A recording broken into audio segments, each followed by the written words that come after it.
It's gonna be hot. It's gonna feel hot tomorrow, but we might have rain tomorrow. So I was gonna power wash today, but it was too hot.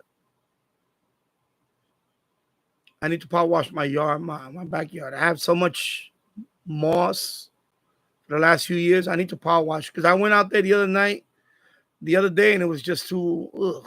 You could literally, it's like moldy and fungusy and all that. It's on the concrete now. So I got to power wash that yard. So, I right now behind me is like a forest, a little small forest. So I got to power wash. I don't look forward to that. It's a lot of work power washing.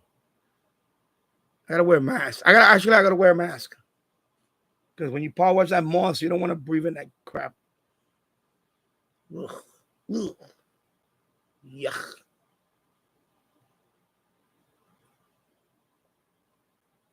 So you're in it next to any of your channels are going? Yeah, I have, like I said, the retro gaming channel is at 1,200 subscribers, I believe. Danny Finance at 1,000. The retro gaming channel does have more viewing hours, though. That one is over 500 viewing hours. It's nowhere near 4,000, but that's the closest one. And product review channel actually is about 600 viewing hours. And that one, I'm right there. I'm at 900 and something. The product actually that's the one that has the most. I think the product review channel, because it's a shorter period of time. The retro gaming channel has been around for years. The product review channel only been around for a little over a year or so, almost 2 years now. And it's knocking on the door at 1,000. It's at 900 and something now. But it has 600 viewing hours. And that's the one that people seem to like the most because that one is product reviews, everything. Number one video there is the chair installation. It's an office chair installation. I think it's over 6,000 views or something. And then of course I put together another folding standing desk up there for my son. The sump pump has gotten over a few thousand views. When I sump pump, my review of the sump pump. And then I made a couple of more videos on the sump pump, short videos. That one seems to be, a lot of people like that one, the sump pump. Because that one, a lot of people came in, oh yeah, I thank you. I bought the sump pump. It's so good. It's a lifesaver. And oh my God, So product reviews channels do well on its own. They do well. And of course, I reviewed a few of these radios. I did the re-upload on them. So, and I have other ones. I have other channels. I have Danny Rail fan channel. That one is about it's approaching 300 subs. That one, the top video on that one, I believe, is the trip from Florida to Virginia on a train. It's a long train. It's a 3-hour video, and it's 2,000 views. Something like that. I don't know what it is. The retro gaming channel, the top video on that one is Joe Montana football. I think it's about 17,000 views or 16,000 and a half, something. It was for a while. It was Tommy Lasorda, baseball from the Genesis, but then that Joe Montana football, the Talking Sports football. Oh no, the college football one, not Joe Montana, the college football one from Sega, the Talking Sports football. That one right now, that one just took off. That one right now, it's like in the past year it took off. So it's around 17,000 right now. And then another football game that took off is the Joe Walsh football, EA Sports, college football. I think that one is over 10,000, if I remember, something like that, views. But I get a lot of comments on those. I think I got a couple of hundred comments on both. Over 100 comments. I think that one got almost 200 comments. I get a lot of comments on those. Like every week, I get a comment. I get an email saying, "Oh, somebody just commented on your video." So those channels have more potential to make more revenue than here. Especially if I was live streaming over there a lot. If I would the same amount of live streaming, if I would do that over there, that channel will be, I think they both will be over 10,000 easily subs, because it's just a broad audience. Probably it'll take a few months and then it'll really start climb. Because I link a lot of social media to this one, and the numbers are like I'm gonna say they're disappointing, because I don't know what else can I do.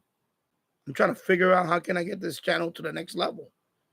It's just it's going on the pace is too slow at this point. It's just, I'm not even at 1 million views. I should be at 1 million views by now. I'm not even there. I'm still 200,000 away from 1 million views. I'm about 230,000 away from 1 million views. This channel total. I'm at 770 something. I forgot what the number is. So it's like,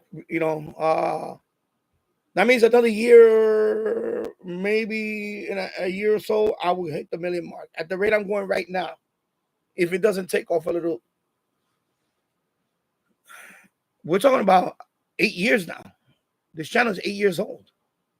9-year anniversary is coming up in September. And that's a long time. Yeah. So yeah, my other channel is actually growing at a rapid, more faster than this channel is.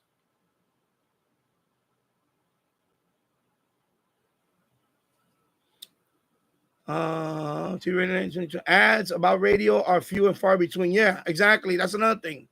The core audience here is radio. The ads I get, the ads I play on these channels, they're not radio related. They have nothing to do with radio. So it's hard to, it's very hard to get monetized. Not monetized, it's hard to keep monetized. If I didn't do live streaming, this channel would not be monetized. It would not be able to be monetized because it would not be enough hours. So yeah. And I think the last radio related ad was an emergency radio from 4 Patriots. Yeah. Two Radio 972, pick one channel and concentrate. And well, I think at this point I'm gonna have to do that. Hello, James Farley. I hope you're doing well. And then I went back here and I answered all of this already. So let me skip down here now. And Art said it's a nice setup. Thank you. Yeah, I'm bringing more stuff down every day. Every day I bring in a little bit at a time. I brought down my CB walkie-talkies up there. I brought that down last night. Of course, I brought down a couple of more things. The Sony's over here. Now I bring it from over there. I put the Sony here because I kind of use that one every so often. So these are the ones I kind of use. I still got the PL660 I have to bring down in terms of portable. I have more. I have so many. It's impossible to fit all of them in this one area. I have the PL660. There's other radios that I have. It's a process. I'm bringing down all this stuff. Another pair of headphones I brought down up there. I had to put another hook up there. It's getting populated here. I forgot about these notch filters for my RTL SDR. So I brought them down. This one is the, what is this one? Anyway, this is the,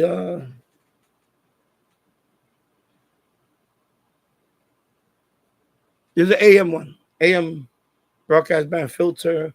That's the FM one.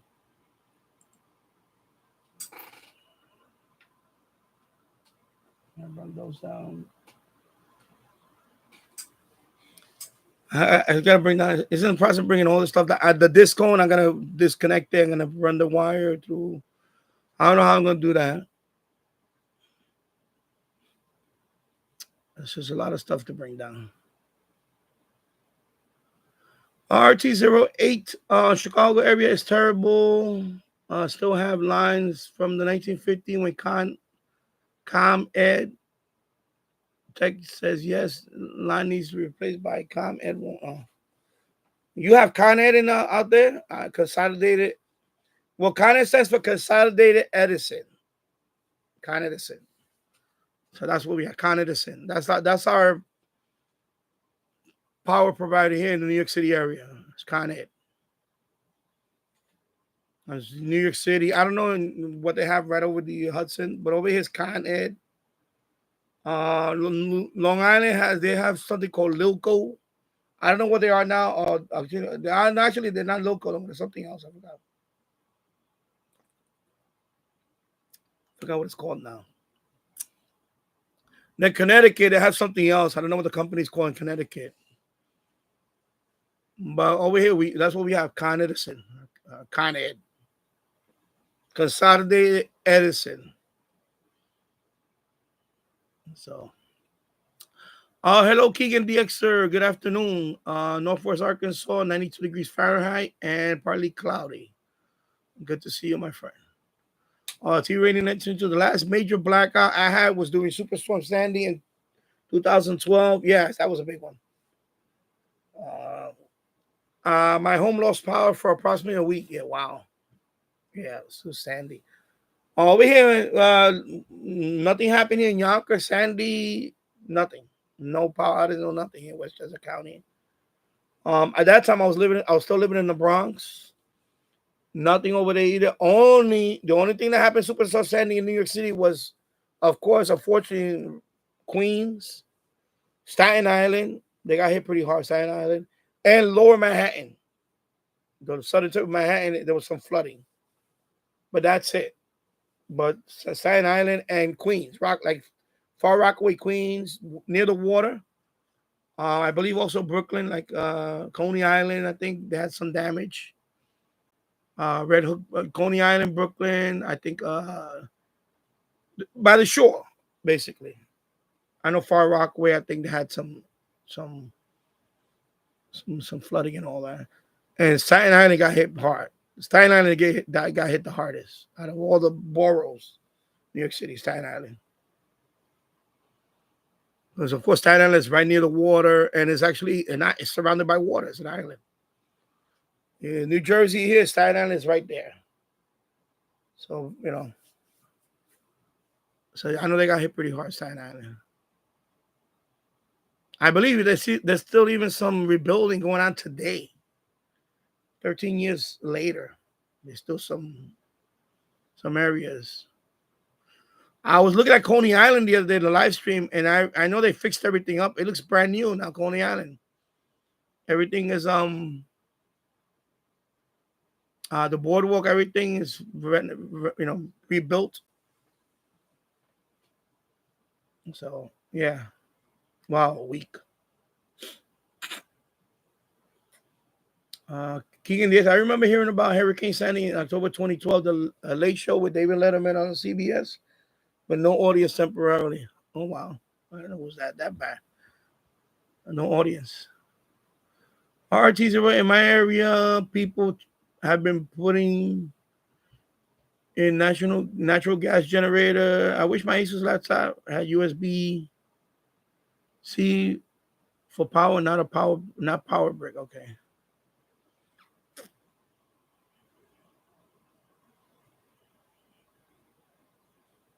USB for your laptop. You want your laptops can run on 5 volts. USB-C for power, not a power. Because remember, a laptop. You see, when you let me bring one over here, I can show you what I'm talking about. I'm sure you know, but I'll just give you an example.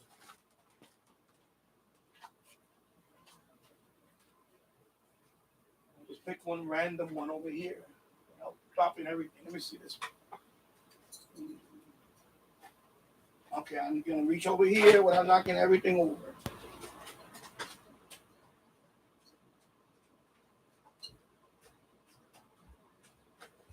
And I'm gonna knock everything over. Let me unplug this stand.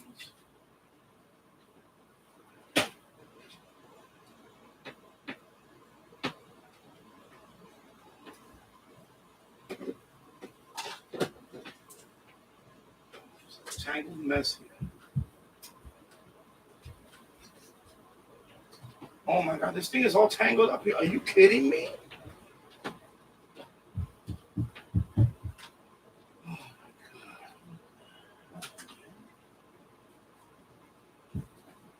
Yeah, I think after the stream, I'm going to clean up this area over here.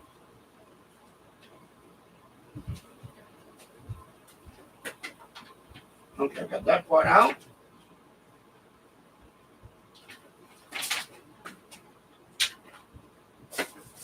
That's one half of the plug. And now, where's the other half? Okay.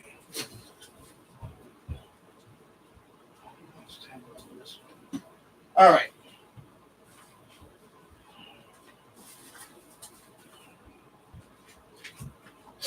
Good example. Here we go. Good example.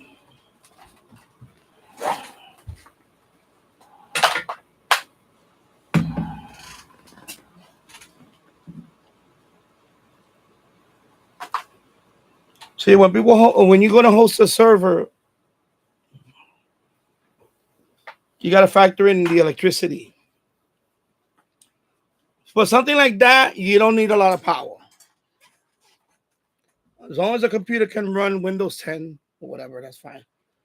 However, if you're using a desktop computer, like the one I'm using here, that one has a big power supply inside. It's a big one. It has a fan and everything. That one is 350 watts. Okay, 350 watts. And then the only thing you're going to use is a plug. That connects to the power supply, and that's it. But the power supply is in your computer. When you're talking about a laptop, our laptops don't have a built-in power supply. They rely on this, the brick. This is the power supply for a laptop or a very small form factor computer. This is your power supply in here. Okay, this is what you have for your laptop. This is a laptop. This is a laptop power supply or a small form factor power supply. This is it right here. This is your power supply. Now, these are normally 90 watts they can put out. Some of them 60. You'll see it when you read it. Is it 60? There's 90. So this is your power supply. You cannot just hook up a USB to it and that's it. Your laptop cannot run on, it needs to run on. And this one, by the way, is 18 volts. This one, 18 volts. So you still need 18 volts DC. But this converts this to 18 volts DC. This is 18 volts. Excuse me, sorry. 18 volts DC. Your laptop cannot run on USB power. It's 5 volts. It's impossible. So this is what you're going to be. Now, of course, this is still better than a 350 watt power supply for a server. For a little, for a little FM server. So this one right here, this computer right here, has a power supply built in. But it's very small. It's very skinny. It's in there. And I think it's probably 90 watts. Okay, so when you're going to host a web server, you got to keep in mind the power you're going to be using. The power. So yeah, he says laptop, was USB-C for power, not power. Yeah. But anyway, this is what laptops usually run on. They have to run on this. Otherwise, they're going to have a built-in power supply inside the laptop. And it's impractical because your laptops are very thin. So this is why people don't understand that. People say, well, you're going to have this big thing. This is your power supply on a laptop. On a desktop, you don't have this because it's a big metal box with a big fan in it and that's your power supply. So there you go. So, when you host on a web server, like not a typical web server, like internet traffic, web pages. I suggest for beginner and you could just turn it off whenever you want. You don't want to use up electricity. I would use an old laptop. Use an old laptop. An old laptop or something like this, all in one. It's all in one. I prefer laptops because they have their own little battery in it. So even if the power were to go up and down, it still runs because of the little battery still in there. That's your battery backup. Is the battery in the laptop or an old netbook? If you have an old, I have an old netbook. But I can't. You can't. My netbook is too old to run Windows 10. It'll run too slow. But I could have used the netbook, but not that one. But an old laptop. I have an old laptop that I could use. It's right over there. But I didn't want to use that one because the USB ports were going bad. A couple of them, there's 2 of them that went bad. But I could have used an old netbook. I mean, an old laptop. But this is the best. This is the best one I could have had for that. There's only one. Doesn't use much power. It doesn't have fans in it. Very quiet. The last thing you want to hear is fans blowing while you're trying to fall asleep. You don't want that. You're gonna hear the constant fan blowing and all that. It would just nah. Keegan DX, yesterday I heard Mexican FM station on 88.5. I was trying to pick up here because FM DX Webserver, when you go to that main page, there was a couple of ES alerts. For North America, it was up to 106 ES alerts. So I said, let me go in here and tune. That's what I did last night. I was tuning in there. And I thought I heard 88.8. I was trying to hear something, but I couldn't make out what it was. I went to 88.5. I heard some stuff, but I couldn't. And then I went to 89.7. I tried a few stations, but I couldn't make out anything, and I didn't want to be there forever. But I went in there because when I saw the alert on the FM DX Webserver main page,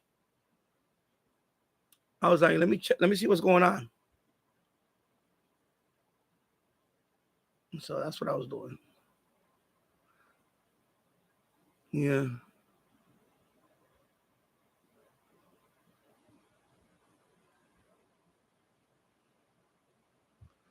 All right, take care, T Net 22. Take care. And take care, Art Dot. Hello, Glenn Dansler. I hope you're doing better now. I hope you're feeling much better. I hope everything is going well.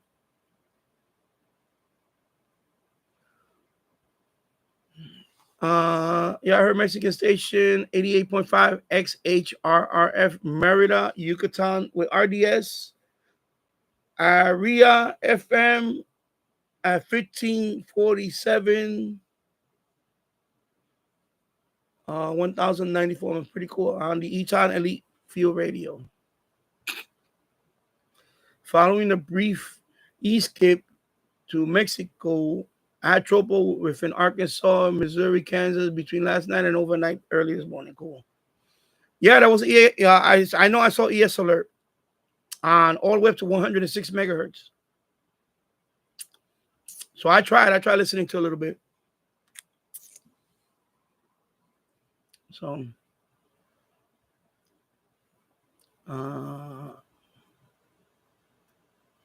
most conscious on the Eton Elite Field, and one on the Kidosin DX286. Yeah, I need to put that one over here next to this one because I need to try that one too. Because that one actually, there's times that one actually outperforms this one. For example, when I called KUAF, that's the radio that caught it, not this one. It was that one. And that one caught it. I was charging this one up, and I hooked that one up to the external, and that one caught it. So I need to bring that. I need to have it right here set up next to it, so that way I can, use that one. So yeah, that one is better. That one is amazing though. The DX286. The reason why I like this one, I love the display on this one. Anyway, for those of you that don't know, I do love the display on this one. I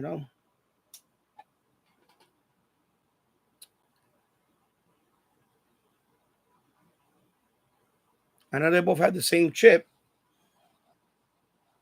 but I love the display on this one.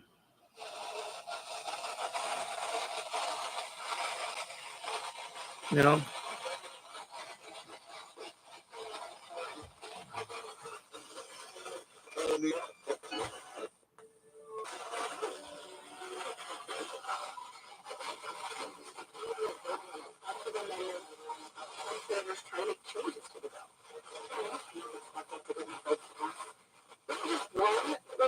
Collins and some other Republicans did succeed in getting the administration to agree to drop a proposed $400 million cut to PEPFAR, that's the global health program created by then President George W. Bush to fund efforts to combat HIV and AIDS. But really no other amendments are expected to pass. So at the end of this process, we expect this to be a $9 billion package with nothing. Anyway, that's probably WGBH. That's probably WGBH right there. Tropo. WGBH from Boston. That sounds like it. NPR. It's probably WGBH.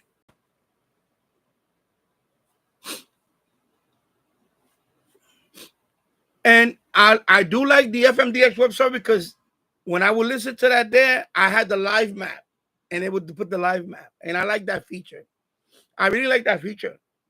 And also the spectrum. I like the spectrum. You can just click. It's like an SDR. So I would click on this. I would look at the spectrum and any peaks. I would click on them. Anything that's in between, I would click on them too. And you would hit stuff. You know, I like that. I like those features. Yeah. RT08, the DX26 is amazing. Was getting in stations this week were really good. If anyone new to radio listening, get the Texan PL330 and the Qdosin DX26. You're set. Yeah, they're both great radios. I know people say, "Oh, but it doesn't have single sideband." People buy the Qdosin not for single sideband. A lot of people buy the Qdosin for FM. I mean, it's pretty good on medium wave, but a lot of people buy it because of the FM. Keegan the Extra, on Sunday night, I looked on eBay for the Sony HD radios. Decided between the Sony XDR S10 HD IP. That's I believe that's the one that has the. Is that the one that you could put the iPhone on it or something? I looked into that one too. I think that's the one you can put the iPhone on it or something. It has a docking thing. I think that's the one. Right? Is that the one with the? Let me see. Let me go look. Let me check it out. Let me see. Let me go on eBay right here. I'll check it out. Let me see. Just for XDR. Okay, it's that one, the HD IP. Okay, yeah, they got some good prices. Okay, so you got this one. Let me get a good picture. Man, they got some good prices. They got some good prices on it. I saw one for let me see. Oh, but that one has no remote. I don't think anyway, you don't need a remote. Yeah, averaging about $35, $29, even $40. That's not bad for that radio. I mean, I have this one now, so you know. Anyway, and I get in a few days. I get my Google, but I don't want another AZ. I'm happy with this one. But now that's nice. You got that one. That's pretty good. So let me see. Let me finish reading the. So I decided between that one and this one. Okay, and like the one you have, I went with the XDR S10 HD IP. Yeah, IP iPhone. So you got the one with the iPhone dock on top. Man, it's a nice looking radio. It's black. Anyway, I'll put it up here for the people that don't know what we're talking about. Is this one?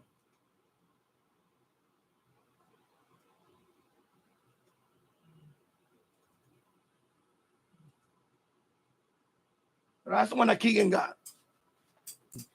And that's the one that Keegan got. Right? So there's a dock on top. It's an iPhone dock on top. That's a nice one too. That one you can get on eBay. I seen them right now for $35 without the remote because it's supposed to come with like this one. This one, I believe this one had a remote.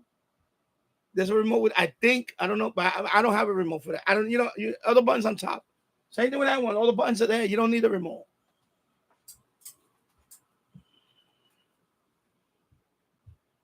So you went with that one, and then it's on its way in a few days. Okay, cool. Congratulations, bro. Congratulations. Yeah, that's the one with the dock. iPhone. It's on top of iPhone dock. So it's two speakers. Good evening, Different Gear TV. I hope you're doing well. So you got two speakers here. And then the back of it, it got a fan like this one. This one got a fan too. Let me show you the rest of it. So that's the side view. So you got the speaker. I think the speaker, I don't know if you can check out the speaker grill. The order was 30. Oh, that's a good price. 34. Yeah, that's under $35. That's a very good price for that radio. Because that's an HD radio, a Sony HD radio. It's they rank Sony between Sanjin and Sony. They rank Sony radios to be the best when it comes to HD. So this is one of those Sony radios. So it's going to be the same display as mine. The same display. You're going to have the same display. That's the side of it. The other side. That's the back of it. So you got your antenna jack. That's for medium AM. By the way, medium wave DX scene, this rate is pretty good too. So it's going to be the same thing. FM for your antenna, of course. That's for medium wave. Audio in is for line in. You can use that as a speaker too. So you can use that like mine. I have audio. I have line in. The same thing. So you can use this as a speaker. All right, Keegan? Audio in, that means you can use it as a speaker. But that means that means the speaker is nice. They're two speakers. So, if you have for example, your phone. Your phone, you want to play your phone on the stereo speaker. You need there you go. Your phone to that, you get nice sound. You got nice sound right there. Your phone, but it's not Bluetooth. You don't need Bluetooth. Just get audio. One of these audio cables. So this one goes to your phone, the headphone, your phone, your earphone, whatever earphone, and then right there audio, and they sound nice. Those speakers are nice. And they got nice speakers, Sony. Let me go back up here, and then because I want to be able to, I don't want to miss anything. Okay, so I'm down here. So, yeah. I realized that the Sony has an earphone jack. Unlike, because this one, the reason why, because they expect you to use the iPhone. That's your docking, your iPhone. I think, I don't see no earphone jack. Yeah, mine has an earphone jack. It has a line in earphone jack. I don't remember what else. I know it has a line in and an earphone jack. Yeah, but it's a tabletop. That's more for docking. But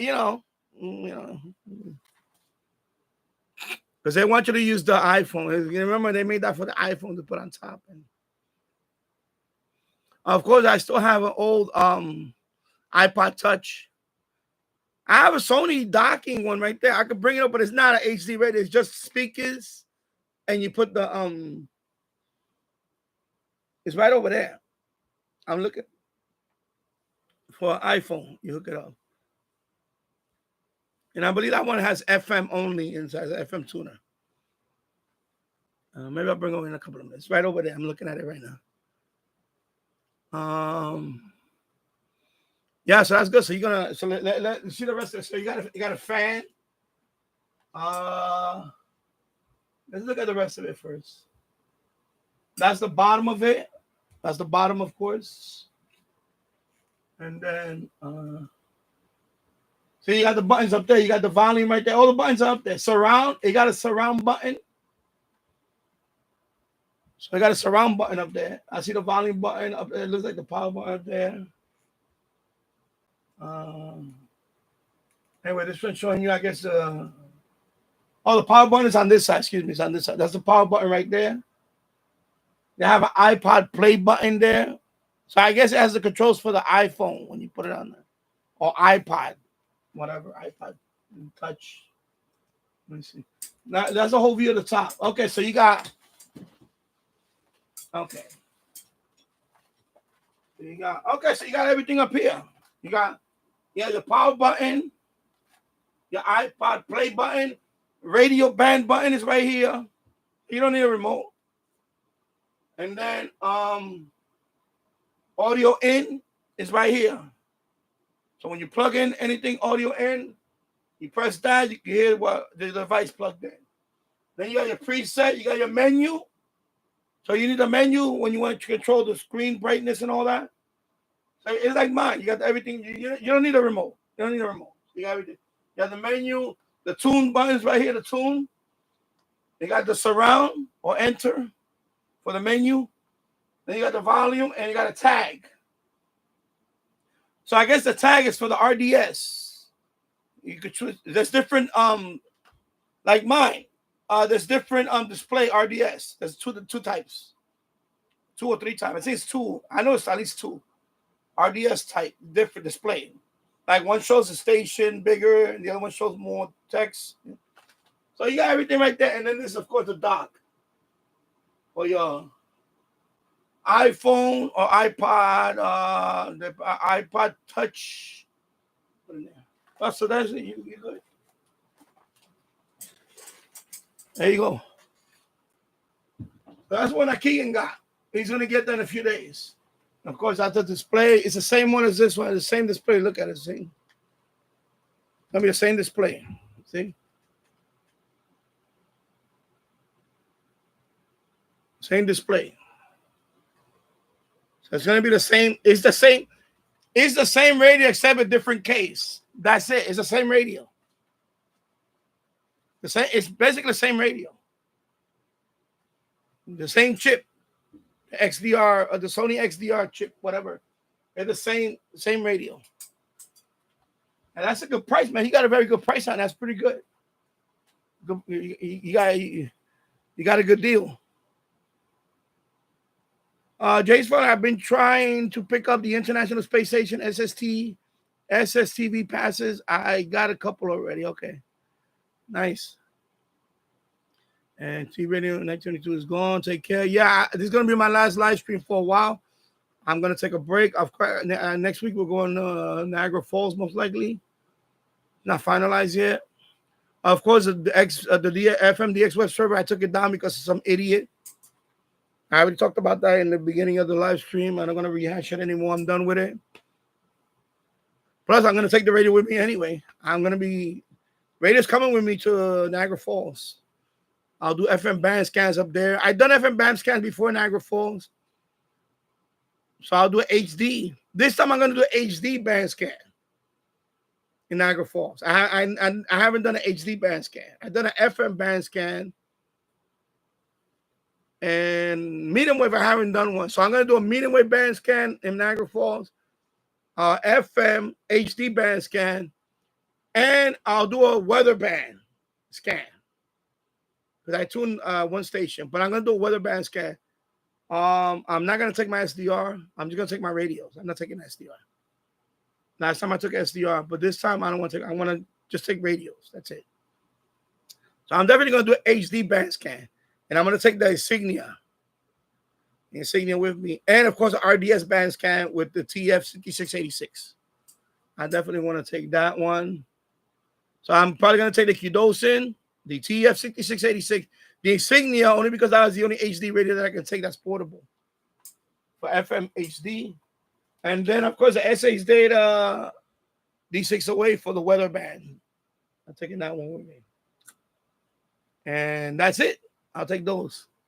No SDR. I'm not taking SDR this year. So you can hit a Canadian FM stations. Oh man, I hit my foot. So you can hit Canadian FM stations because I'm gonna be right there. Niagara Falls, New York, Ontario's right there. This, right over the bridge is Canada. So I'm gonna hit the Canadian stations right there too. I enjoy. That's one thing I do enjoy is listening to the Canadian stuff on the other side. And the weather, Canadian weather, Environment Canada. It's called Environment Canada. They use the same frequencies as NOAA. So you're gonna get a mix of NOAA and Canadian band scan.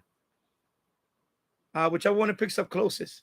I think I got last time. I think I recorded 2 Canadian also, but it was on the SDR. Though I don't know if I'm gonna be able to do it here. Maybe with the TF. No, I can't do it that one either. Maybe. Oh man, I remember. Because maybe this one will pick it up. Canadian Coast Guard, Maritime. I think this one might pick it up. Isn't that band for the you know what? Maybe I'll take the Kidosin. TK11. There you go. That's another one. TK11. I can take that one. I can hear that one. The Canadian Coast Guard. It's a little slightly off the weather band frequency. That's the one I heard last. I got that one on SDR. So that'll be a good one. That'll definitely be a good one. Okay, so I'm down here now. I'm catching up, folks. And good evening, Different Gear TV. So the order was $34.95. Yeah, that's a good deal. So you got a good deal on that. Let me show the front picture of it. So there you go. So that's the one you got. So it's the same radio, except that mine is a wood grain finish type thing, and this one has a dock, but inside is the same radio. So good job. That's a good price. That's a very good price you got it for. You say you sold the one that I have for $100. I believe you. I got mine for under $40. And it got a little nick over here. It's worn over here a little bit. But it's still overall it's working condition is good. I was very close to getting this one, but when I saw that one if that one was super high price, I would have bought this one. I would have got this one. And it's the same radio. It's the same radio inside. They're both the same. So yeah. The only weird thing is on AM, on some stations, like for example WABC. Sometimes I get the HD flashing on that radio, even though it's not digital and there's no more AM digital. Sometimes it'll try to lock in HD on AM. I'm like, why is it doing? And it'll stop broadcasting. So that's so it's super sensitive on AM when it comes to digital. So if you got any AM digital stations, this will pick it up. So it's not only FM, it's AM digital too. All right. Mine is trying to lock in on AM digital. But it's not, I have no more AM digital stations in the New York City area. There's no more AM. The last one was gone, I think, a year ago or so. That was the last one. I think it was WFAS or out of New Rochelle, I think. I think that was the last digital AM. So this radio will pick up AM digital.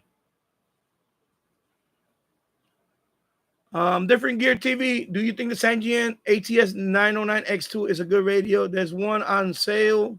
There's one for sale as new on Wallapop for €215.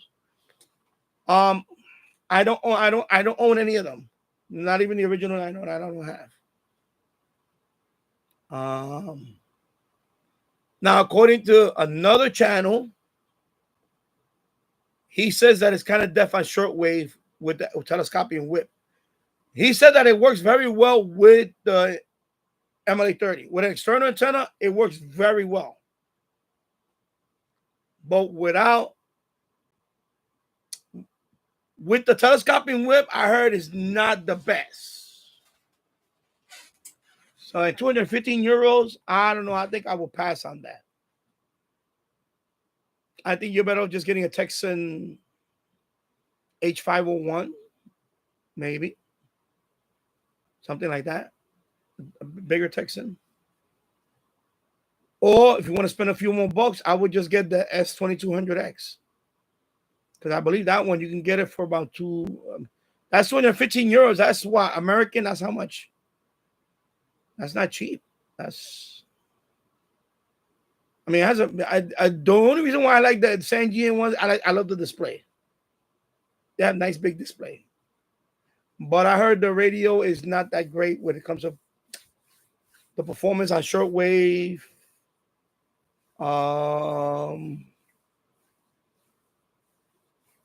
Because I have the 808, the original 808. I have the Radio Shack DX 390. Where is it at? It's right there. DX 398. That's the 808. That's the same thing as the.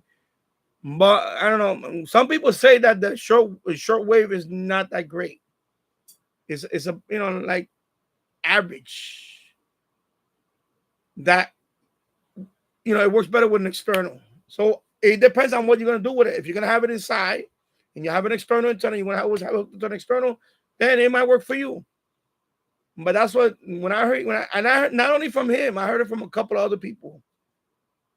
That is not the best performer when it comes to shortwave. But I don't know. You know what I mean? I still would like to have one, but I don't want to pay top dollar for one. So if you can get one for a real good price, then get it. But me personally, I for that price range now, I'm looking at another radio. I'm looking at a Texan, the 990 H501. Even if you want to put a few more dollars, S2200X. That's the one I wouldn't mind spending. If I'm gonna go over 200, I don't know how that is in American dollars. Of 200. Okay, somebody did the conversion. I don't know. 215 euro. That's got to be about what? Almost $300 or $250 or something. See, at that price, I'm already looking at the Texan X2200X. Just shell out a few more bucks and get the 2200X, and you're good. That radio, Now, if you want the RDS thing and all that, then yeah. So I can't tell you. I think at 215 euros, I'm already like, I don't know. Not for that one. Unless you really want the display. You really like the display so much. And he just answered the question down there, see? But I'll read it in a second. So, Keegan, yeah, that's a good deal. Very good deal. RT0A, I think Sony just uses different. Yeah, it's the same radio. That one is just a different case. That one is that's a wood tabletop. Well, it's not really wood. It's like a wood grain tabletop. You look at it, it's just the same radio. See, it's just a wood tabletop, blah, blah, blah, blah. No docking. It has a few more inputs in the back. And then that one is, of course, black. It's, plastic. I don't know. I think the speaker grill, I don't know if you could take out the cover. I think you can. I don't know. And then, of course, that one has the iPhone dock. So, but it's the same radio. Inside the same. It's the same display, the same radio inside, it's the same XDR radio. They're both the same radio inside. So, I went with this one because this one was on sale at that time. But if I would have bought that one. If I couldn't get a good deal on it, I would have bought that one because it's the same radio. And then there's another model, and I think that's it. And they made 3 models.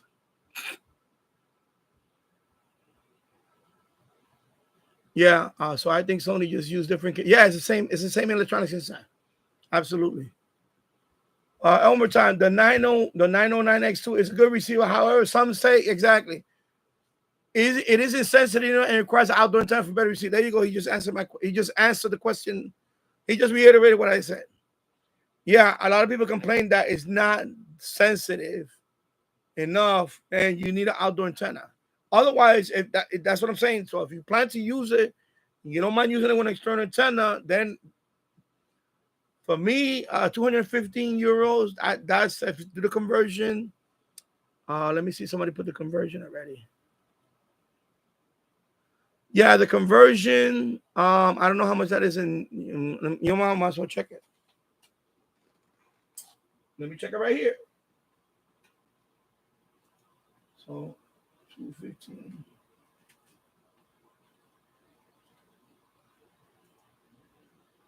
So $250 US. So at $250, I'm already looking at the for $250, I'd rather go for the 8 Texan, either the 990, H501, or a few more dollars. Maybe drop another, $50 now, or close to that.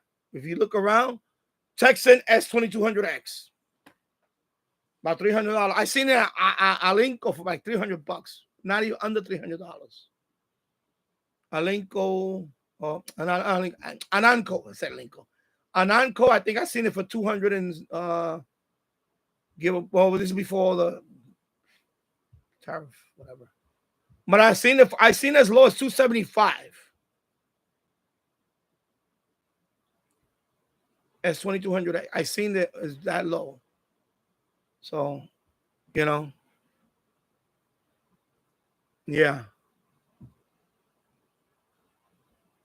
So we're talking about $250 US. So 250. Yeah, that price, I would be looking at something. But then again, and yeah, I forgot you're out, you're different gear too. I forgot you're in Europe. So yeah, I forgot. I had to do conversion here. Yeah. But yeah, in terms of sensitivity, like what Elmer Tom just said, I think is not as sensitive with the whip. It's kind of like average, more or less. That's why people were disappointed in is the performance. It's a nice looking radio. Don't get me wrong, it's a nice looking radio. It has a few bells and whistles on it. It's very nice. But I heard the performance is, and at that point, if I need an external antenna, then there's a whole lot of other radios I already have. When you're talking about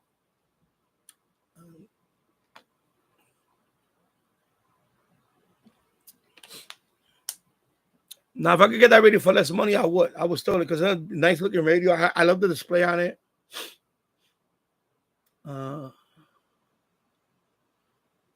Yeah. I don't own one either. I don't even own I don't own the original one either. But it's basically the same thing as the original. They didn't improve on it.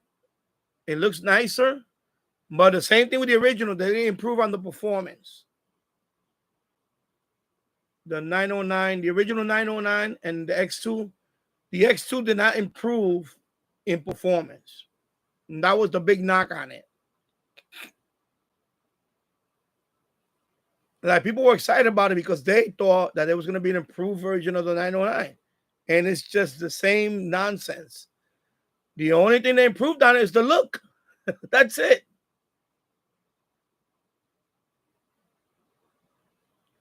Kicking the some newer HD radios, Sanjian on Amazon, mono only. Why I went with an older HD radio? Because yes, you want the stereo. This is stereo. Exactly.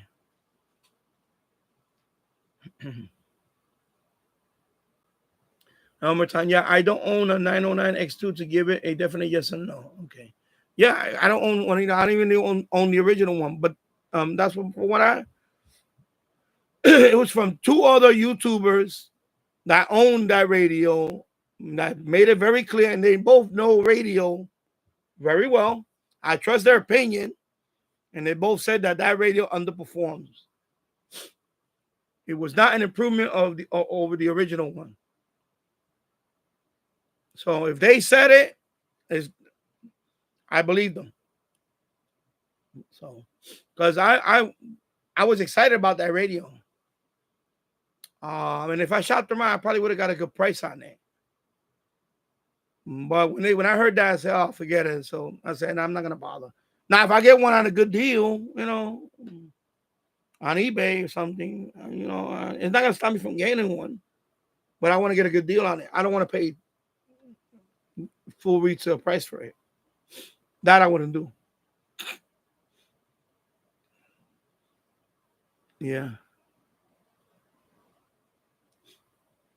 Yeah, exactly.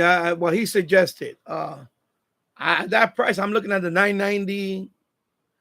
If you want to spend that much, at that price, I'm looking at the $990, PO $990, the H501.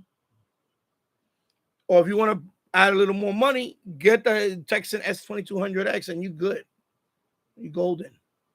But $990 H501. That's the ones I would be looking at. Yeah. Yeah.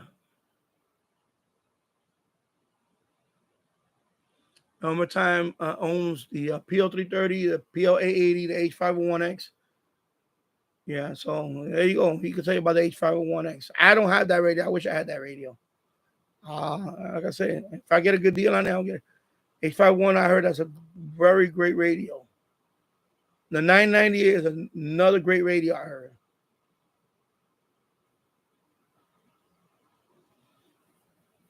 Different gear says, sounds like it's a no-go for now. Yeah, I would, at that, if you get a real good price on it, yeah, but not at that price. Me personally, at that price, I wouldn't. Nah, I rather look at something else.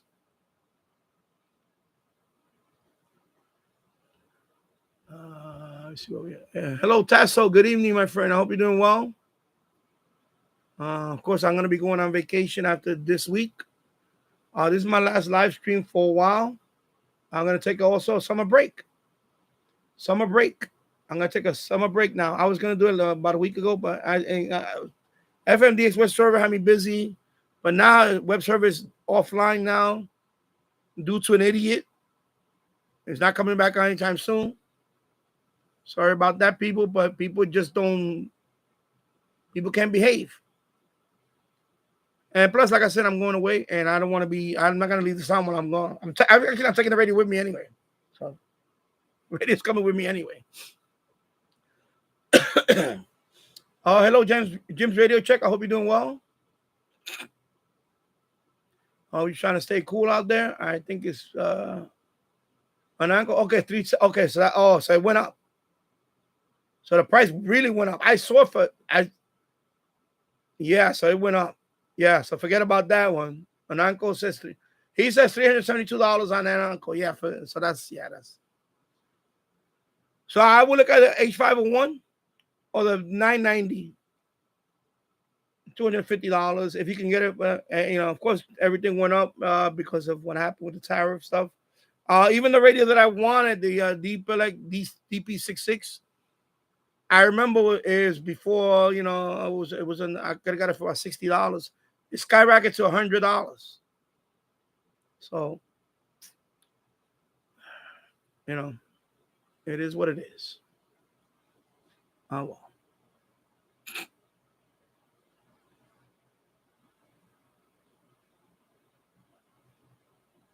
Let me see.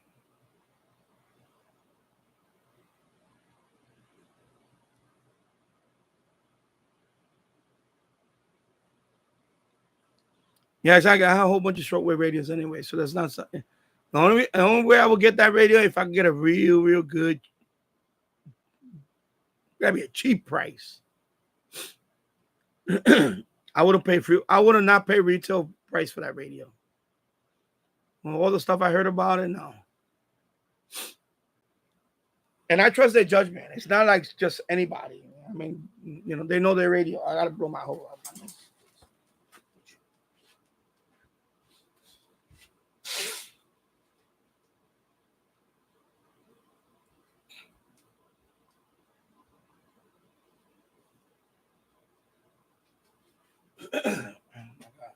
All right. Itching there, man. My nose like somebody shoved a feather in my nose. All right, so let me minimize that. So here you go. Keegan's new radios, right? It's coming soon. So there you go. Keegan's new radio. Yeah, you're gonna love that radio. So I love my Sony. I sometimes my Sony picks up is more sensitive than my TF6686. The only issue it does, it just cannot lock in the RDS like this one does. This one can the TF66 can lock RDS quick faster than this, but hearing it, I can hear this one better. The Sony can pick up, in terms of audio, it can hear the station much better. So, for example, WHYY out of Philly, this one was like, I can see it, you can see it, but this one you can hear it loud and clear. That's how much of an improvement. So it's very sensitive. Also, medium wave, I heard, is very sensitive. The Sony medium wave for medium wave DXing, and I have not put it with an external antenna. Eventually, I want to hook it up with MLA 30 and see what can I pick up. The only thing is, of course, it has no bandwidth filters, so but it heard is super sensitive. I'm medium wave also. Sony.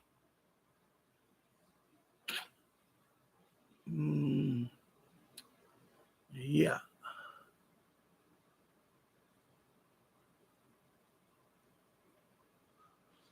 Let me see where I'm at now. RT08. You can buy a 30-pin Bluetooth adapter for that. Oh, I didn't know that. That's you're talking about the iPhone, whatever the adapter, and you can make it into Bluetooth. Oh, yeah, you can do that. I didn't know you could do that. That's cool.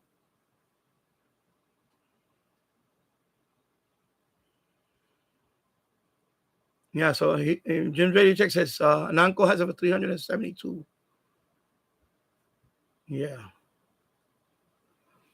Yeah, it's a cool looking radio, but I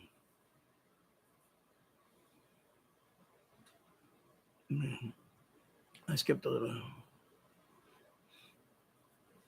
Oh, hello, Radio Wave Maniac. You can't sleep. Okay.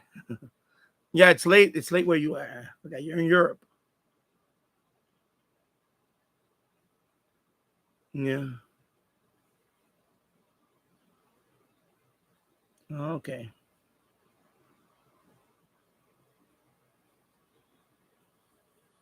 Yeah, Keegan just bought that one from eBay. He said he paid a total of, what was the price again? He got his from eBay. He's gonna receive it in a couple of days or so. What was the price he got it for? $34.95. Man, that's a very good price. It's the same radio. It's the same radio as this one. Same exact inside the radio is the same as this one. I think you have one of these, right? Or you have that one. I think he has that one too, or this one. I forgot which one you have. Radio Wave Maniac. I think you have this one or that one, the one that I just showed. You have a Sony, right? HD. Yeah. Yeah, I seen this for $100, but I'm not paying $100 for this. I got mine for about it was $37. I think it was total was $37. It has a little dent right there on the side. You can't see it. The speaker grill's worn down here. I cleaned it up. And I was not gonna pay no more than $50 for this. That was my absolute price. Otherwise, I would have bought the other one. Yeah, I got it from eBay. I got it from eBay. I got lucky. It was like 30. I know it's total. It was like $37. I got lucky. But the one Keegan got, it's the same. By the way, it's the same radio. So if you get that one or this one, it's the same radio inside. So the one that Keegan got, he paid $34.90. So it's $35. I seen a whole bunch of them, $35. So if you can get the one that Keegan got, the only reason why they sell this one more because it's it looks like a table, it's a tabletop, And the remote. This one didn't have the remote. That's another thing. People think that you can't use it without the remote. You can use it without the remote. You don't need the remote. You don't need the remote. All the buttons on top. And the menu, you can access it with the buttons. You don't need the remote. So yeah, eBay. And the one that he got they're the same inside radio. He has the one with the iPhone dock on top. Yeah, these are discontinued. These are all discontinued. So, but you know, if I couldn't get this one, I would have got that one. By the way, the same radio, I would have bought that one. So, you know, if you go on eBay, you could probably find that one. But he said this one's 100. I believe it because this one they try to jack up the price. The other one you can get it for, you know why? You know why it's cheaper? Because they got the iPhone dock and they think that is worthless. But it's the same radio. It's the same radio. It's just that one got the iPhone dock on top, and some people don't want to see that. But it's the same radio, the same performance. You know, I got lucky on the price on this one. But otherwise, I would have had that one here. I would have had that one here instead of this one. And this one has a headphone jack, line-in jack. That one doesn't have an earphone jack because they want you to put the iPhone on top. That's what it was for. But that's why that one is cheaper. If I get a good deal, I'll probably get a second one. I'll probably get one of those, but I don't want to do with it because I got this one here now. So I don't need it. But, you know, like Tasso, right? You looking for one? That's desktop. You know? That one, I don't know if you can see this one. I can take out the speaker. Yeah, let me see. I gotta be careful here. Gotta be careful taking this thing out. Gotta wiggle it, gotta wiggle it, gotta wiggle it. See? You got nice speakers. And that's the for the remote. That's the IR thing for the remote. Well, you see, got nice speakers. This is a nice looking radio. So I don't know if Keegan you could take out the speaker. You see, speaker. So when you get yours, I don't know if his is removable, but it's the same speaker. It's the same radio. I think so. It's 2010. I don't know. I don't know what year. But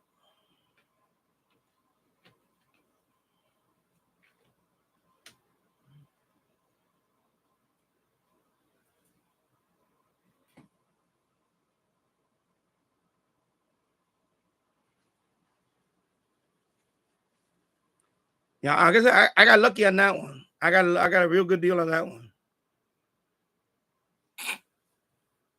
But if I couldn't get that one, I would have got the one Keegan got. So let me show you. Let me see the price. Look at the price.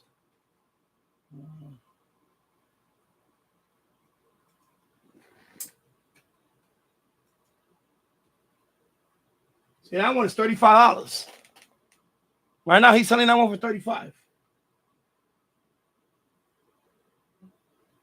$35 and $13 shipping. So we're talking about $48 total for that one.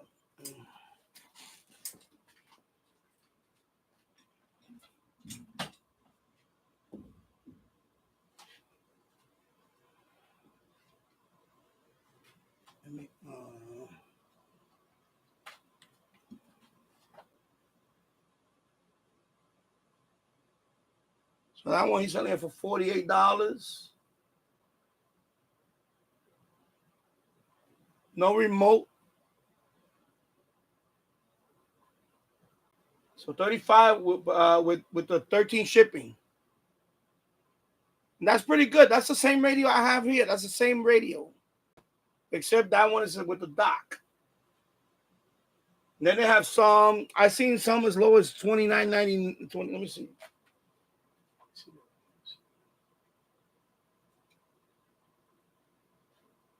Let me see. Okay.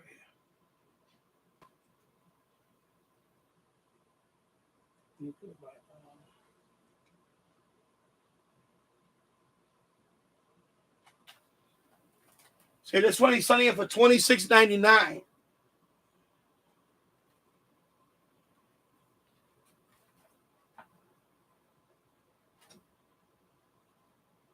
And so he says, no remote tested dock for iPhone. So that one is working.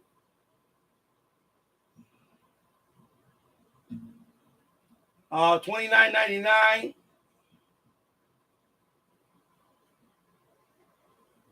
No remote, $24.99, $44 with free shipping.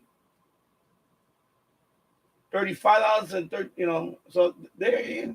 That's the speakers, by the way. The replacement speakers are right there. Look. So it's the same speakers, Keegan. So you got it's the same speakers that I have. The same speaker. Look.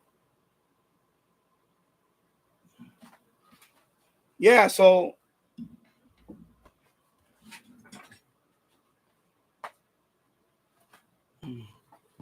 Hopefully the price doesn't skyrocket because of the live stream.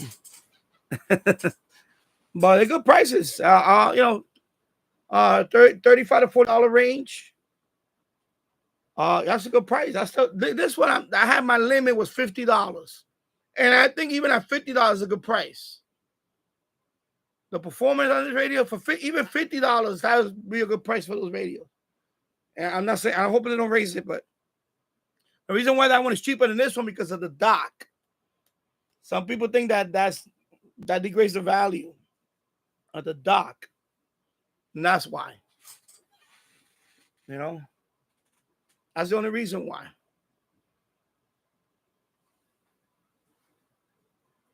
Let me. But it's the same radio, so Of course, it's older.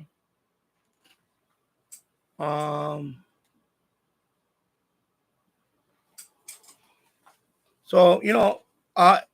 that is the cheapest, along with the Insignia. That's the cheapest AM FM HD radio you can buy. Is that one right now? If you're looking for the cheapest AM FM HD radio tabletop, that is the cheapest one right now. The Insignia is only FM only. The Insignia. It's just a little, but that one, Sony, that's the cheapest one. The Sandian tuners, I got that one for $50, and that was a steal. And that one goes normally over $100. The tuner one, that goes over $100. I seen it for over $150. This one, you saw it for over $100. This one. So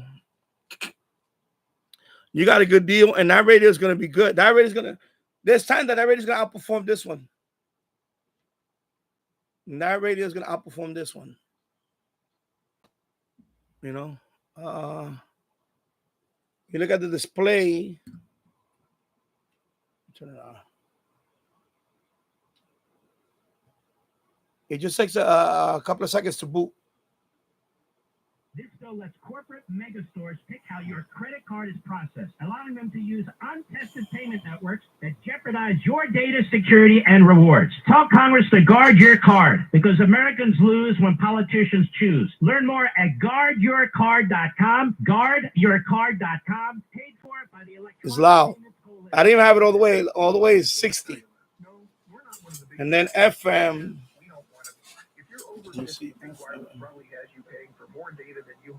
Change the band. Let me put so FM. Lower and mixed main indexes finish higher. Dow up 231, Nasdaq up 53 to a new all-time high. S&P up 20.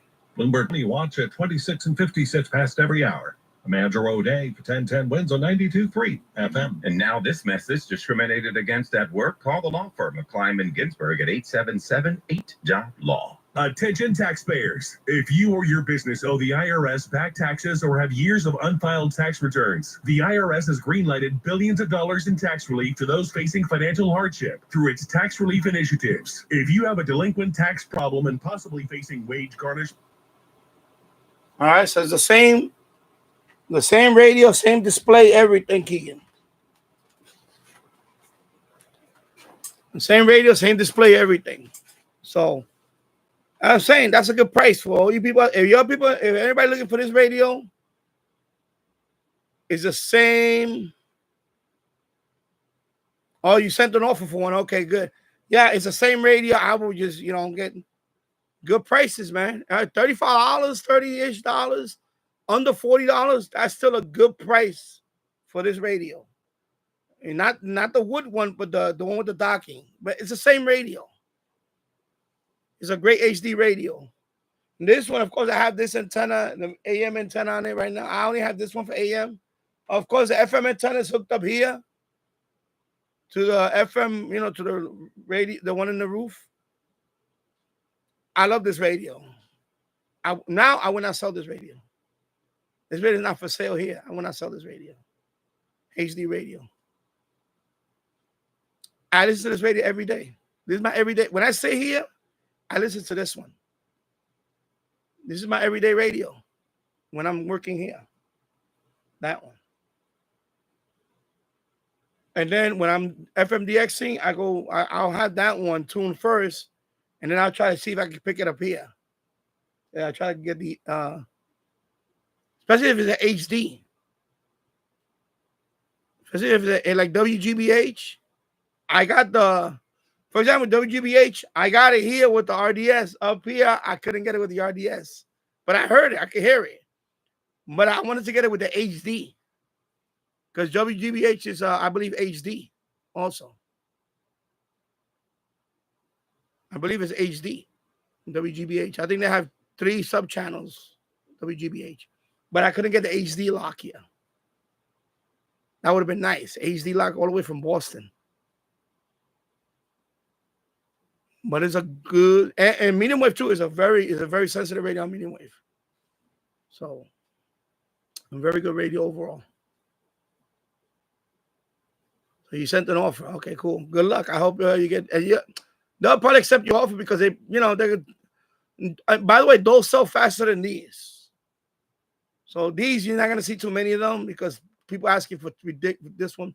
But that one with the dock, there's a whole bunch of them. That's a whole bunch of them. And then there's another model. I think they made 3 models. There's another one. I don't remember what is it. I can't remember which one was the other one. I know Radio Wave Maniac, I think, has that one. That one, I believe. Or this one. I don't know. He probably went back to sleep now. I know he has one of them. Oh, you did decode it in HD. Okay. Keegan, I did code 89.7 WGBH Boston in HD on my Sangean HDR 14. Well, oh, okay. Yeah, I couldn't get the HD lock on this one. Yeah, I couldn't get the lock on that.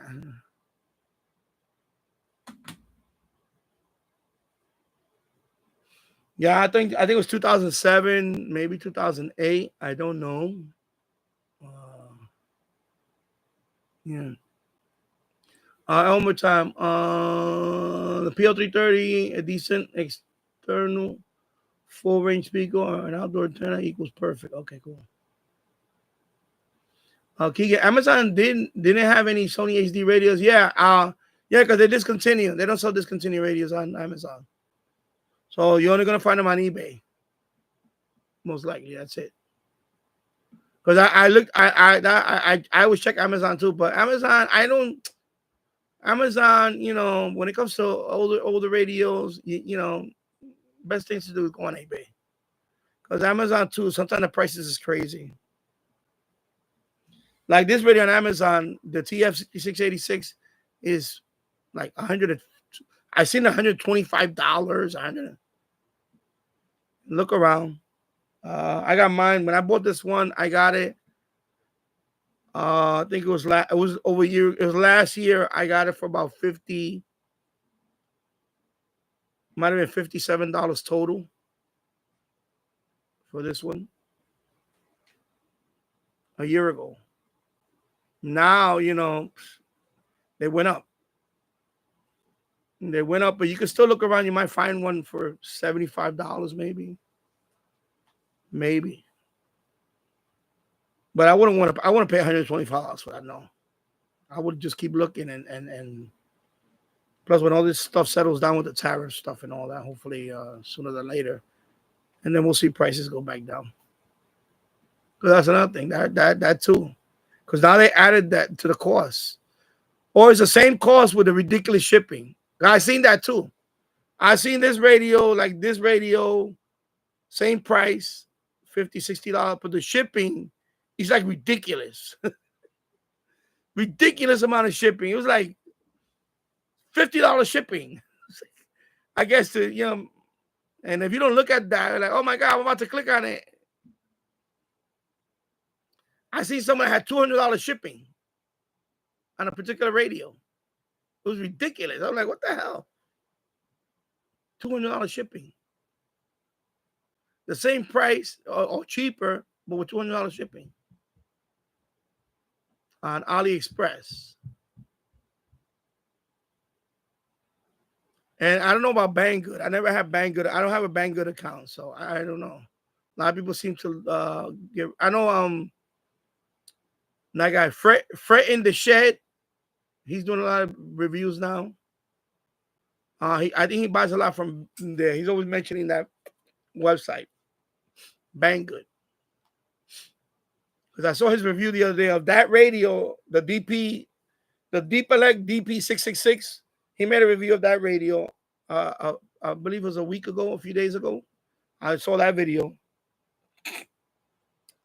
So I think there you might still get good prices. You have to look around though, because everything just skyrocket. Unfortunately.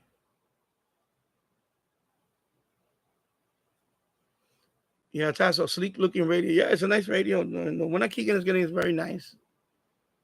I like that one too. It's just like I said, it's the same radio. Yeah, but you don't need it. You don't need the remote, Keegan. I figured if I really want the remote, you don't need it anyway. Same thing with this one. I don't have the remote. I don't need it. Everything's right. All the controls on top. That's it. Even to right now, I lower the brightness all the way down because this thing is at night. This thing is bright, so I lowered it all the way down to right now. You can't see it, right? I lowered it all. It's 3 settings. I put it all the way down because at night this thing will stay on lit, the backlit. So I had to lower it to the lowest because when all the lights are off and I'm laying down right there, this thing bright. So it's probably gonna be the same thing with you. You're gonna have to lower the thing. Because even if you have it off, the brightness stays on. Okay, I gotta put my nose again. Sorry.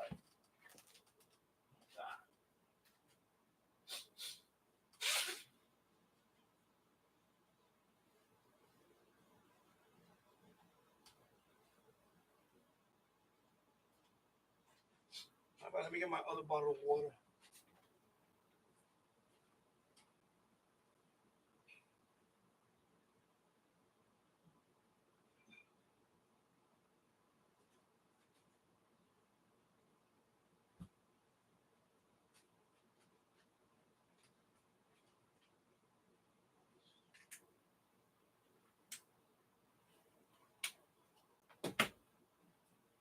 It froze. Turn into ice.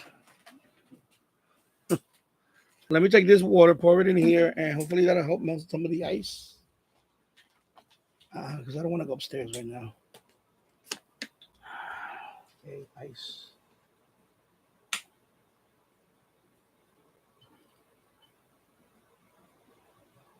There you go.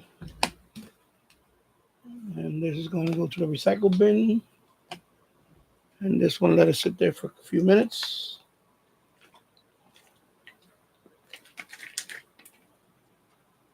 ice water. Leave it there for a couple of minutes. Yes, but you don't need it. Not for that. You don't really need it. It's not a big deal.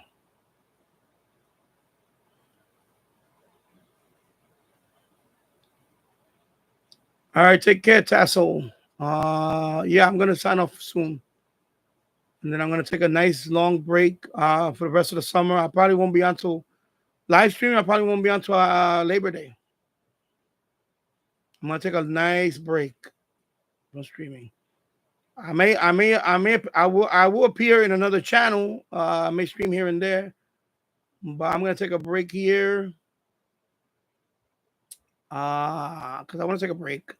This thing really took a lot of my time the last few months. Remember when I did the demolition? I took down the shelving that was there. I looked at that video. It's been over, so it's a few months doing the transition. So finally, I transitioned over to this setup. So now I need a break. Plus, I want to enjoy the summer. We're already today's the 16th of July. Halfway through, before you know, August is here. And August, for me, August is like the end of summer. For me, after August, I'm starting to winding down. So yeah, definitely gonna enjoy my break. So you sent an offer, cool. Tasso, yeah, take care. Who else? Jim's ready to check. I got too much sun today. I feel like a lobster. I got sun the other day. I got pretty much burnt. I'm darker. See, I was weed whacking in front of my house. There was some weeds growing through the sidewalk. Because unfortunately, my sidewalk has a few cracks where weeds can grow through there, and it looked like crazy. Now, Yonkers, there's a lot of broken sidewalk in Yonkers, unfortunately. And I don't have the funds right now to put a new sidewalk here. Okay, there we go. So yeah. Yeah, I'm gonna take a nice break. Next week we're going to Niagara Falls. I'm gonna join Niagara Falls. Got a nice long drive to Niagara Falls. It would be nice if we could have gone by train, but I like traveling by train too. I love rail, but we're gonna go by. My wife's gonna drive most of the way up there and so on. It'll be nice. My son, last time we went there was about 3 years ago. No, 4 years ago. We went there 4 years ago. So this time I'm gonna go. I'm gonna take my TF 6686, my Qdosin DX286. My Insignia, because that's the only HD portable I have. So I'll take that one for HD band scan. And then I'll take my new Quangshank TK11 handheld and the weather radio. I say the D608. That's it. I'm not taking no SDR.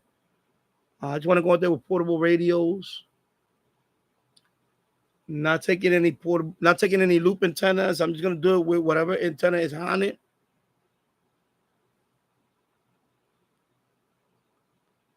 And yeah, enjoy beautiful Niagara Falls. Do the boat ride. Made of the Mist. That's the boat that goes right near the falls, and you get the mist. You got it. They give you a plastic bag. It looks like a raincoat. You put on the plastic bag.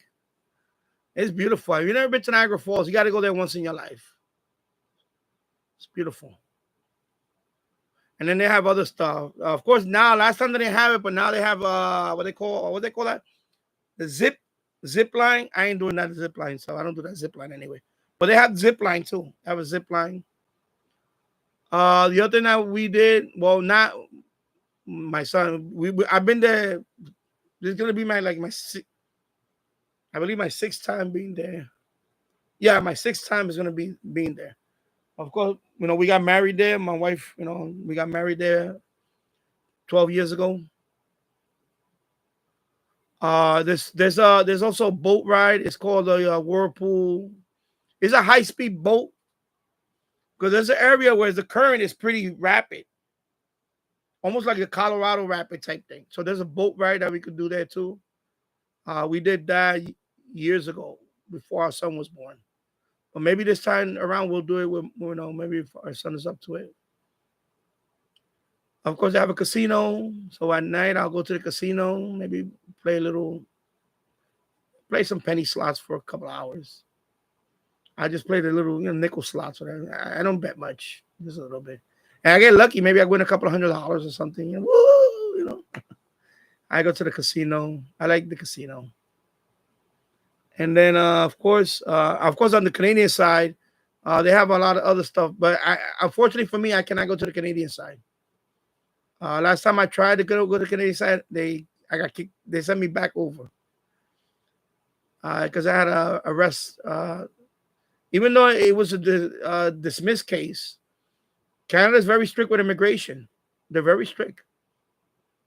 And it was a random thing. The first time I went to Canadian side, it was okay. They didn't. The second time we did the following year or the year after, I think it was. They did a quick background and they saw that I got arrested, but that was years before. But it was the case was dropped. It was just I had a fight with a neighbor. We had a fight and I assaulted him, but he dropped the case. He said, "No, I don't want no." And that came up. He said, and he said, "No, because of that, we cannot let you in." So they escorted me back to the bridge and they walked me to the other side, back to America. They're very strict. Immigration is people talk about immigration here. This is nothing. Immigration in Canada is strict. They don't have to let you in for anything. It happened to me just because I got arrested and they dropped the case. It's not a conviction. It's not a conviction. They still, just for that, they said, nope. He said, and he said, if you want to come back here, you got to go to the embassy and you got to fill out some form. And that's what I need to do eventually. But the problem is that the embassy in New York City, they moved. Now they're in D.C. So I have to do it. I have to figure out how to do it. One day I would like to go over. Of course, this is way before COVID and all that. Now it's strict. So now it's even more stricter. So it's not only that. Canada's immigrations are very, very strict. And they're very strict. So if it's a DUI, they won't let you in. Being arrested for a few things, they won't let you in. I'm not talking about conviction. I'm talking about just being arrested. So their immigration is very strict, and that's rightfully so. I didn't. When he said that, I said, okay, well, he said, you're welcome to come here, but you have to fill out this form. It's a form that's saying that I haven't been in trouble in the last 10 years. They call it a certificate of rehabilitation. I don't know the name of some that I haven't been arrested in the last 5 years or the last 10 years. And then with that form, I'm allowed to go through. Because if I try again, they say, by the way, he told me, he said, if you try again and you get caught, now you're going to get banned. You're going to get banned. And I think the first ban is 5 years. 5 years. If you get caught after that, it's life. Lifetime ban to Canada. You cannot come to Canada. And I asked him, I said, is it because he said it has to do with the passport? He said, it has to do with passport. He said, that's a law that they have in Canada. They don't want, in other words, like what, like a lot of countries do. They don't want people with convictions or whatever, or any type of arrest. And by the way, it wasn't a conviction. It was just an arrest. And for that, they sent me back. They said, no, you cannot. We're gonna escort you right back to the bridge. We're gonna walk you to the other side again, and bye-bye. Yeah.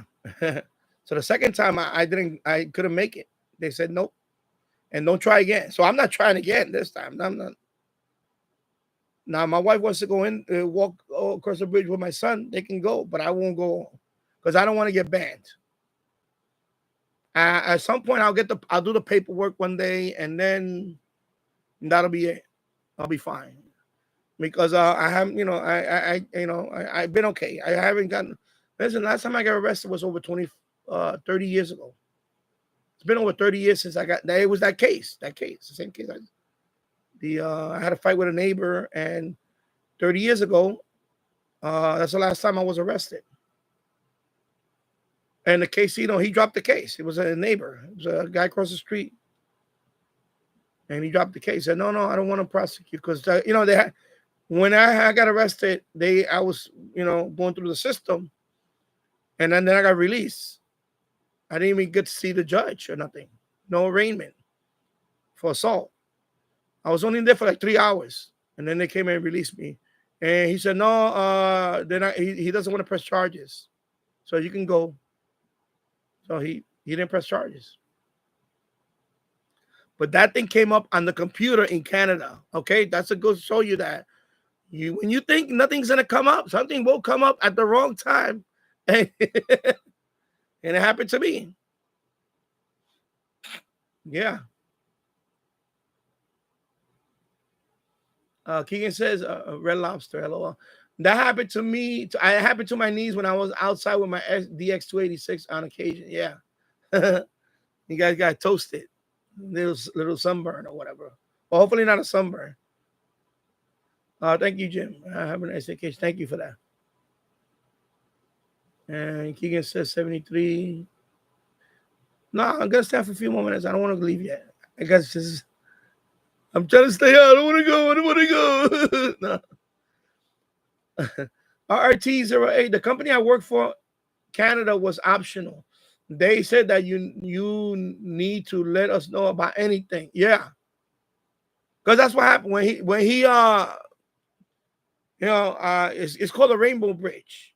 Is when you go to Niagara Falls, New York, there's a bridge that goes into Canada. Cars drive through there, but you can also walk through there. So it's called the Rainbow Bridge, I think. There's two bridges, but there's one further up.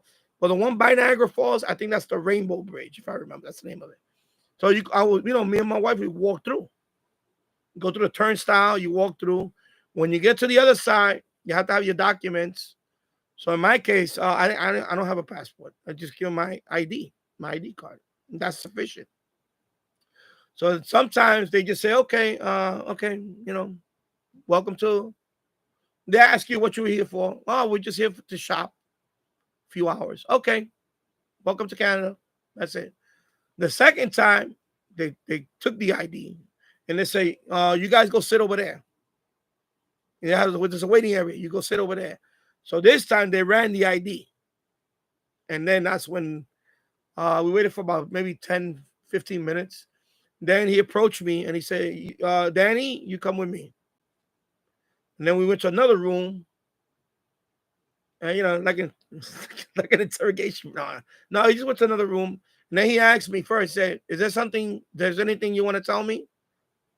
And I said, you mean if I've been arrested? Yeah, I've been arrested. And he said, okay. And then he told me, well, unfortunately, we cannot let you in here because you was arrested for, and they call it different. It's assault with intentional bodily harm. Over here we call it assault. Over there they call that thing assault with intentional bodily harm or something. He was like, I said, it made it sound more serious. I said, because you was arrested for assault with bodily harm, unfortunately, because of our law, we cannot let you stay here. And I asked him, I said, is it because I don't have a passport? He said, it has nothing to do with passport. He said, this is a law in Canada. It's on the books in Canada. If you have there's certain things that if you do, we have to exclude you from. I mean, there's certain things that if you do there, like getting arrested for assault or things like that, or worse, narcotics or whatever, they don't have to let you in. That's it. Even if the case was dismissed.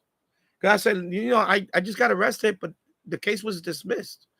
Yeah, I never got convicted of it. He said, doesn't matter. He said, now if you ever want to come back here, you need to go to the embassy and there's a form you fill out And what they do with the form is they do a background check on you. And if you haven't done anything in the last 5 years, then you're okay. So I just never did that. But I need to get that certificate. And he said, the next time you come back, you got to bring that certificate with you. And then that way we let you in without. But if you try to come back here without that and we catch you, you're going to get deported again. Because that's what happened. I got deported. I got sent back. It's not really deported. Well, officially it is deported. They just walked me a few feet.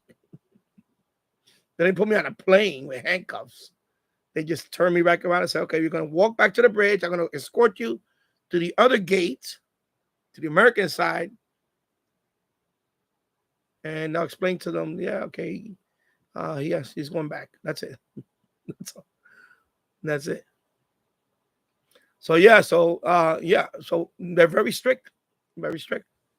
So if you're going to go there, make sure you don't have nothing. You're not hiding anything. Because it was kind of disappointing, I was like, damn, we were looking to go shopping there.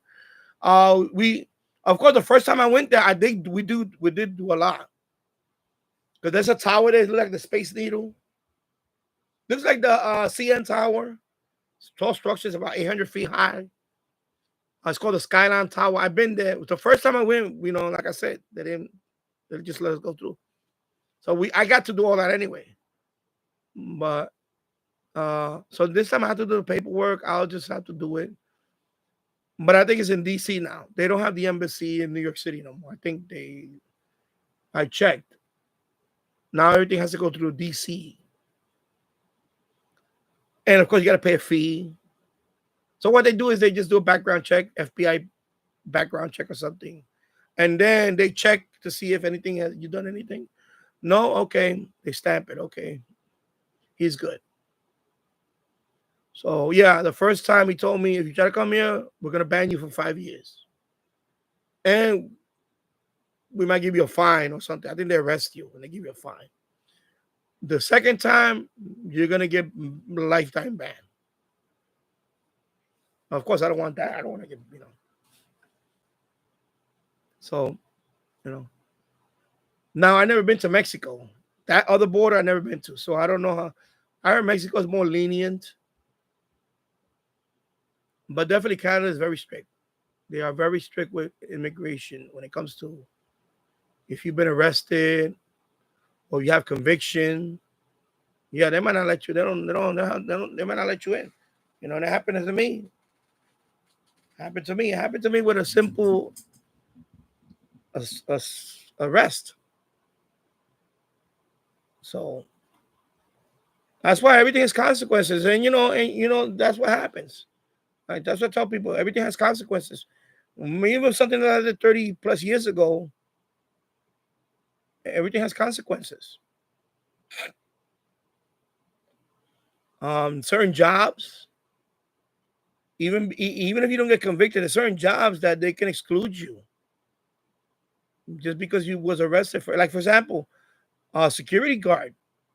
Years ago, I applied for my security guard license. I got denied. Because I have also a misdemeanor. And that excluded me from security guard, getting my security guard license. There's a license in New York State for you to be a security guard. There's licensing now. You have to have a license for security. In some states, you don't need it. But in New York, you need it. So, got denied. So everything has consequences, folks. If you have drug conviction, that's even more severe. I don't have that. I don't have anything like that. Thank God I never had anything like that. But certain jobs. I know Kawasaki. I had a few jobs that they do background checks on. So, and at first I was like, where like the first time I applied for Kawasaki and I was gonna get to do the back, and I told him, I said, listen, I have a mistake. I said, is it drug related? He said, no. I said, don't worry about it. He said, as long as it's not drug related, then for that company, you're okay because they don't tolerate drugs. That's what they don't tolerate. And also, some places, for example, like a bank, they won't tolerate you. Can't work at a bank. I know. Also, if you've done theft, that's another one. You know, like burglary or some kind of embezzlement, then you can't work for financial companies. So I remember I applied for. There was a financial job that I had, and they did a background check, and he said, and I asked him, "What you look?" He said, "No, we look for fraud, embezzlement, robbery, burglary, anything that involves stealing. You will not work at a financial company. Period." So it depends on the what you go. For example, teaching. If you want to be a teacher, of course you cannot be a pedophile. Registered whatever. You can't. There's no way. You see what I'm saying? Everything has a consequence. So no drug conviction, no nothing. And for that, if I would have had that, I would have now got a Kawasaki job. Because he told me, they said, no, we look for drug conviction. That's it. Or severe, or any felony. That's another thing. No felonies. I don't have no felonies. But felonies, any felony, that can exclude you a lot of places. Even trying to find an apartment, or even a room. Felonies are, I watch YouTubers that they talk about all that stuff. It's hard. And thank God I don't have no felony. Thank God nothing like that. I could have easily went down that road. But thank God, God was watching over me, and I avoided certain things. I avoided certain people growing up, radio hobby, other hobbies that I love and enjoy, saved me from that type of lifestyle. Okay? Save me from that lifestyle or those temptations. Seriously, it's that's what I tell these young kids. One thing I'm going to tell young kids, I tell them two or three things, and I'm going to say it before I sign off. I'm going to say it: don't do drugs, don't drink, because if you don't do those two things, you're going to be ahead of the other 99% in the world. In other words, you're going to earn more money than them. If you don't drink and you don't do drugs, I'm going to tell you, get young guys out there. Listen to this one. And then if you don't drink and you don't do drugs, you're going to be richer than the 99% of the people you grew up with. Because they're going to be fighting all those demons. You're going to be ahead of the game in so many levels in life. And I mean that. I really mean that. You're the one that they're going to hire most likely because you got your head straight, no drugs, no alcohol. If you don't do those two things, you're probably not going to get in trouble because a lot of that stuff is going to lead to other troubles. And I'm talking about other troubles, not only criminal, but, having kids out of wedlock. In other words, that too, you're going to wind up paying, child support and all that other stuff. And if you don't pay, you're going to get judgments on you and all that stuff. I'm telling you this because that's why I tell young people out there, don't drink and don't do drugs. If you avoid those two things, you're going to be ahead in life and you're going to be rich. You're going to be rich. You're going to be a lot more successful in life than if you fuck around with those two things. I'm telling you from experience. Because have I not done one of the drugs I don't do? I smoke weed, but I'm talking about drinking. Have I never drank? I'm going to be honest with you guys. I would have been a multimillionaire right now. I can say that. Because I made some bad decisions. Because alcohol or the wrong crowd, smoking weed or whatever. I can tell you that. Have I not done those two things, especially alcohol, being around the wrong people, I would have been a multi-millionaire right now.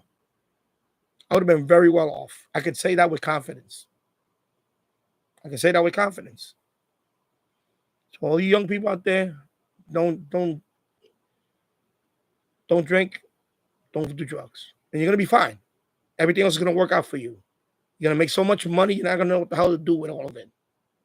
But if you do one of those two things or both, you're selling yourself short. You're cheating yourself of the potential that you have. Okay? And I'm gonna close it out with that. So I want to thank everybody for being here. Thank you for watching. I'm going to go off and enjoy my vacation. And I'm going to take a nice long break. I'll be back around Labor Day or after Labor Day on this live stream.